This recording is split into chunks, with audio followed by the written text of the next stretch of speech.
jelaskan terkait Tuhan ada di mana? Tuhan itu tidak bisa dijelaskan, tapi bisa diakui dan dikukuhkan pada diri masing-masing orang. Apakah dia sudah mengadakan perjumpaan dengan dia? Kalau belum, jangan cerita Tuhan. Nanti yang kalian sembah cuma angan-angan. Menyembah angan-angan itu sama saja dengan menyembah pohon. Nggak usah bercerita tentang Tuhan, tapi lihatlah karya Tuhan buat umat manusia dan makhluk-makhluknya yang ada di muka bumi. Itu saja. Alam ini membuat kita mengerti apa artinya sebuah kehidupan. Kalau tidak bisa membaca alam, maka jangan tinggal di bumi, karena bumi ini adalah tempat tamannya Nabi, tamannya Rasulullah. Hataman Nabi, hataman Nabi, ya Rasulullah. Baru kita bisa tinggal di Aradatul Jannah, surganya Tuhan. Aradatul Jannah itu ada di bumi. Jangan kalian cari-cari lagi. Berarti kalau kalian mencari-cari tentang surga dan pahala, itu nonsen.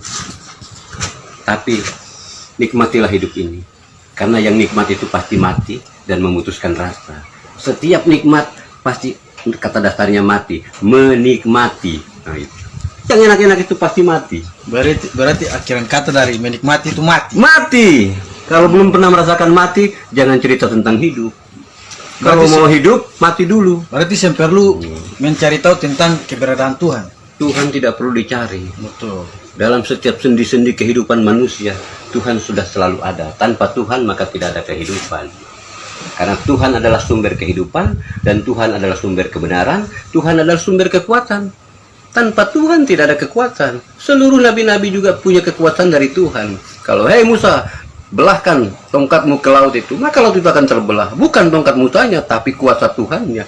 Karena pemilik kekuasaan. Sepakat. Pemilik kekuasaan cuma Allah yang punya kudrat dan iradat. Barang siapa makhluk yang sudah mempunyai kudrat dan iradat, maka dia bisa melakukan sesuatu sesuai kehendaknya.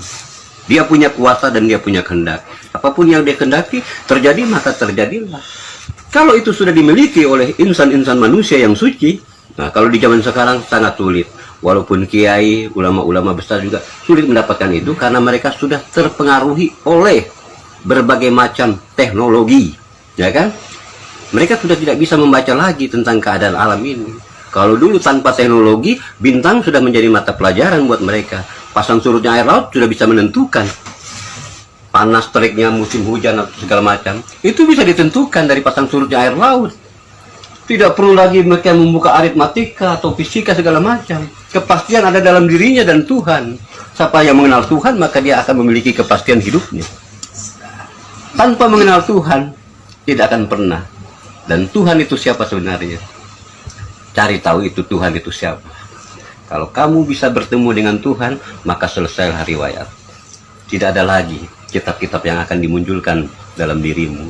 Karena kitab yang asli adalah dirimu sendiri.